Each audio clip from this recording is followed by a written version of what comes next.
Hello बच्चों, let's read your question and here your question has a fill in the blanks. देखते हैं क्या है. The Indian Forest Service was set up in dash. तो जो India में forest service थी वो कब इस्टेब्लिश की गई थी? 1864 में इस्टेब्लिश की गई थी. और इस सर्विस को इस्टेब्लिश करने में मेन हाथ किसका था, इंपॉर्टेंट रोल किसका था? वो थे डेट्रिक ब्रेंडिस का.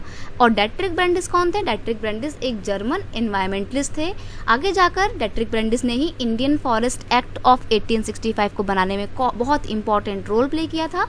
जो डेट्रिक ब्रेंडिस थे ये इंडिया में क्यों आए थे? ये इंडिया में साइंटिफिक फॉरेस्ट्री का एक कॉन्सेप्ट लेकर आए थे, क्योंकि इनका मानना था कि इंडिया में जिस तरीके से फॉरेस्ट का इस्तेमाल लगातार किया जा रहा है इससे क्या होगा, एक टाइम बाद आके टिम्बर ख़त्म हो जाएगा. इसलिए इन्होंने क्या किया, इंडिया में आके साइंटिफिक फॉरेस्ट्री का कॉन्सेप्ट इम्प्लीमेंट किया, लागू किया और इंडियन फॉरेस्ट सर्विस बनाई, आईएफएस सर्विस बनाई. ठीक है. और आईएफएस सर्विस का काम क्या होता था? आईएफएस सर्विस का काम होता था जितने भी फॉरेस्ट रिलेटेड एक्टिविटी हैं उस सबको रेगुलेट करना और फॉरेस्ट को कंजर्व करने के तरीके ढूंढना. ठीक है.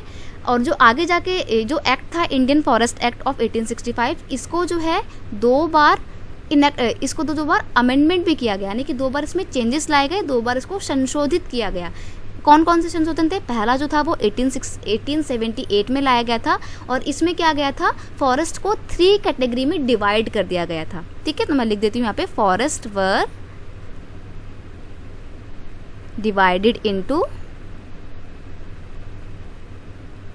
3 कैटेगरी. ठीक है. और वो कौन कौन सी कैटेगरी थी?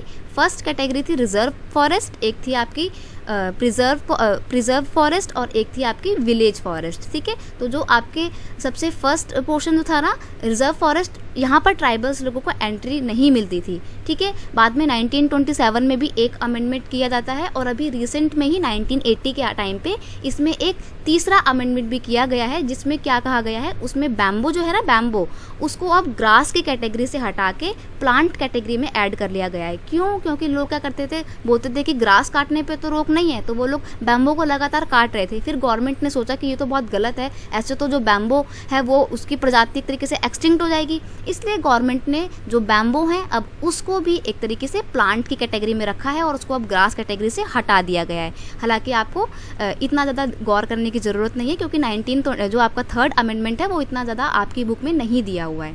ठीक है. तो आपको यहाँ पे सिर्फ 2 ही अमेंडमेंट एक्ट को याद करने की ज़रूरत है, एक 1878 वाला और एक 1927 वाला. राइट. Best of luck.